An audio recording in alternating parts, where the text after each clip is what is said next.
Hello and welcome to the Essex Boys Murder videos. These videos are based on key individuals and the murder victims' movements on the day of the 6th of December 1995.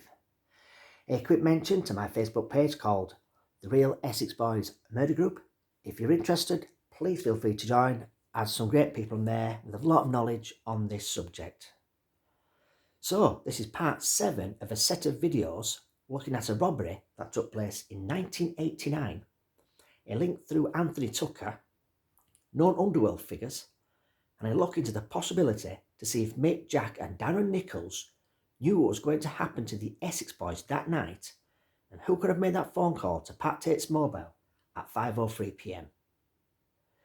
It is not known if this call was made on the 5th, the day before the murders, or the 6th, the evening of the murders.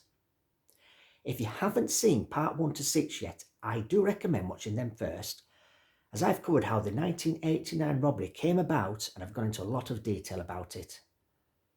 Then I covered how one of the masterminds, Hollywood's nightclub doorman David Carson, recruited other doormen for the heist with the help of Anthony Tucker. I then went through how the robbery was planned with the help of the other mastermind, John Aiken, who was their inside man. I also covered the day of the robbery and the route the gang took, not forgetting key places that were used to pull it off. I covered the statements that the two security guards gave, one being the inside man, John Aiken. I covered what the gang did afterwards and what the getaway driver, Roger Barkley, who used his own vehicle for the robbery, did with it after the heist. Last of all, I covered if the flying squad detectives had done any surveillance on the Group 4 employees, Anthony Flint and John Aiken, who was the inside man. Now that information has never been put out anywhere before. I've been given exclusive access into this robbery and what happened after by a trusted source.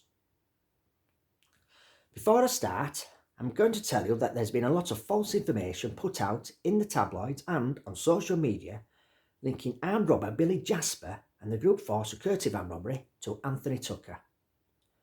It has been said high echelon crime figure Patsy Bowties Clark was the mastermind behind the robbery and gave £300,000 of the cash from the heist to Anthony Tucker to launder for them through a supposed pub in South Ockenden and his security business. It was then said Patsy Clark and the gang wanted their money back, and Anthony Tucker told them it had all gone and refused to pay it back, and this was the reason for a contract taken out on him. This information is untrue and totally inaccurate.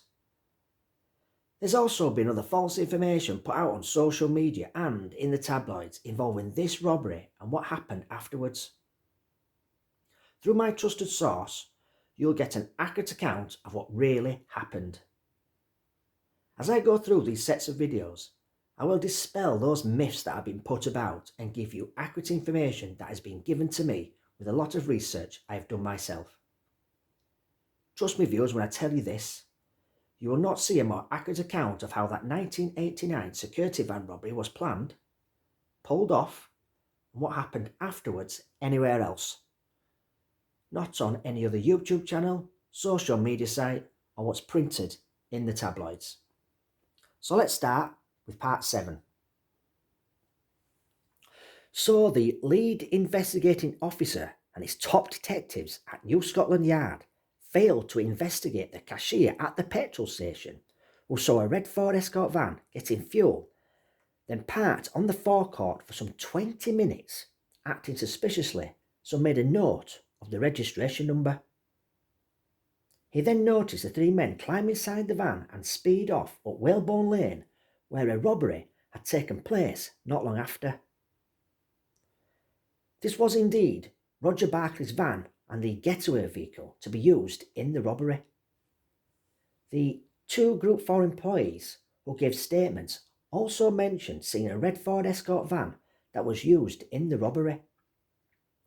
The unsuspected guard, Anthony Flint, said he came out of the newsagents and headed back to the security van. As he did, 2 men got out of a red Ford Escort van and came towards him. One of the men was brandishing a handgun and forced him into the security van. The Group 4 van driver and inside man also said he saw two men get out of a red Ford Escort van and run to his colleague and dragged him into the van, then forced him to drive to Epping Forest, some 12 miles away. The inside man, John Aiken, had to say this as he knew the unsuspected guard, Anthony Flint, would say he saw the van in his statement. So the elite flying squad detectives failed to link what the cashier saw at the petrol station on the morning of the robbery, which was a red Ford Escort van acting suspiciously, and wrote down the registration number, to what the two Group 4 security van employees put in their statements about being robbed by men who got out of a red Ford Escort van and one of the men hijacked it. They then say the same red Ford Escort van pulled up behind them at a forest car park when the van hijacker dragged the security guard out and was then joined by the other robber who got out of a red Ford Escort van and threatened and hit him numerous times, then took him into the woods and tied him to a tree. The Group 4 security van driver noticed a third man in this red Ford Escort van who was the getaway driver. He was threatened to open the security van doors. Then the robbers transferred all the money from the security van to a red Ford Escort van and they fled with the bags of money.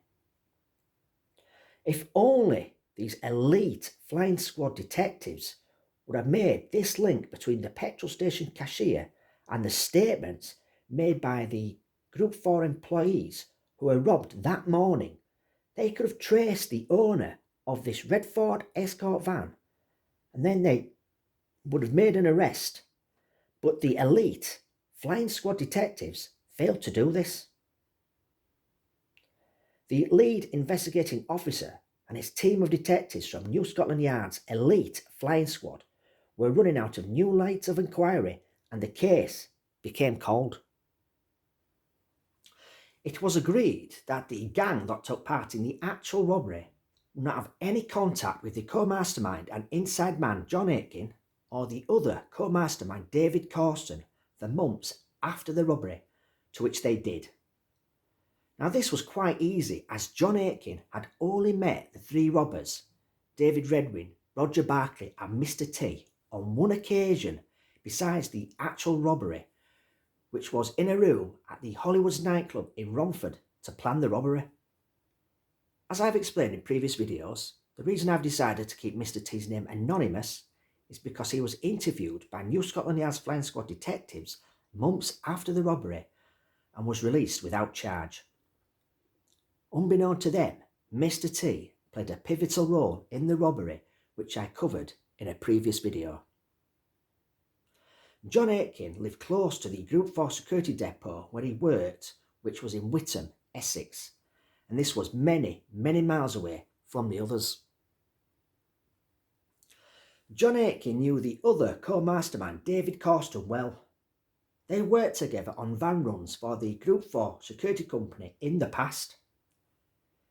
David Carson left the company months prior to the robbery. They too agreed not to have any contact with each other for months after the robbery. David Carson lived right up in the Ipswich area and was also many, many miles away from the others. In 1988, Hollywood's Ipswich opened in the former Maltings building close to the railway station. In 1989, David Carson was employed there as a doorman. He was still working at Hollywood's nightclub in Ipswich at the time of the robbery and carried on working there after the robbery.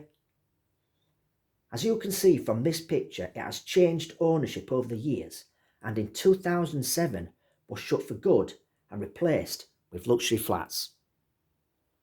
Mr T was drafted in due to his firearms experience. He was connected to criminality in the East End of London.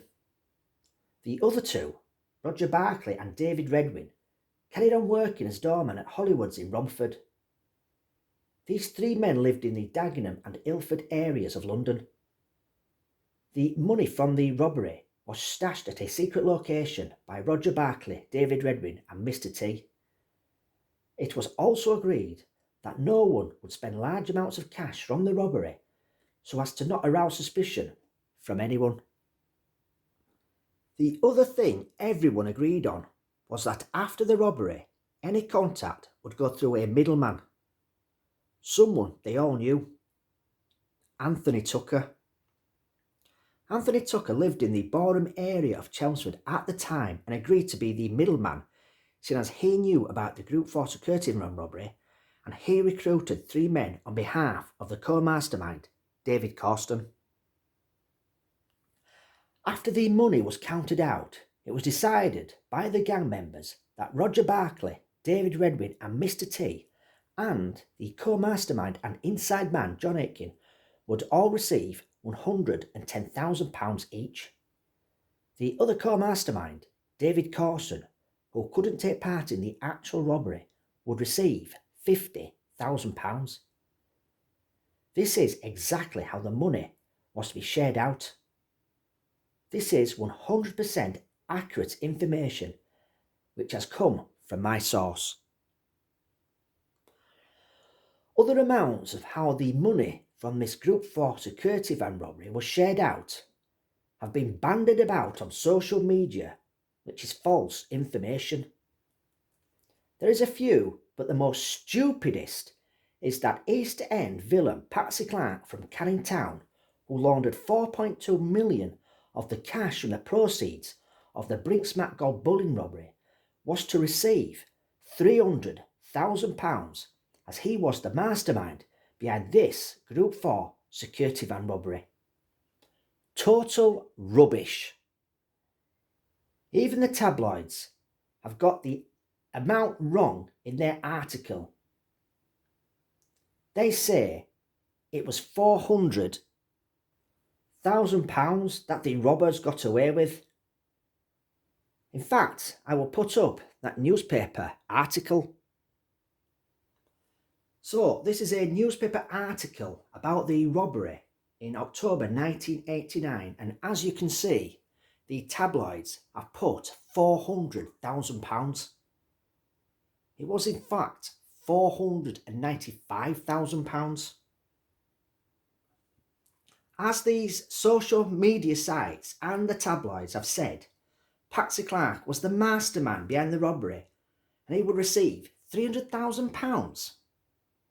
That leaves £195,000 to be shared out between the other five men, which would come to £39,000 each. They totally have got their information wrong, along with other stuff about this robbery, to which I will cover in these sets of videos. So, nothing really happened after the gang agreed everything in October and November 1989. Now, in my next video, I will move forward to the spring of 1990. So that's it for this particular video, as I've covered what I needed to. And don't forget, you can join my Facebook group, the Real Essex Boys Murder Group. So until next time, take care.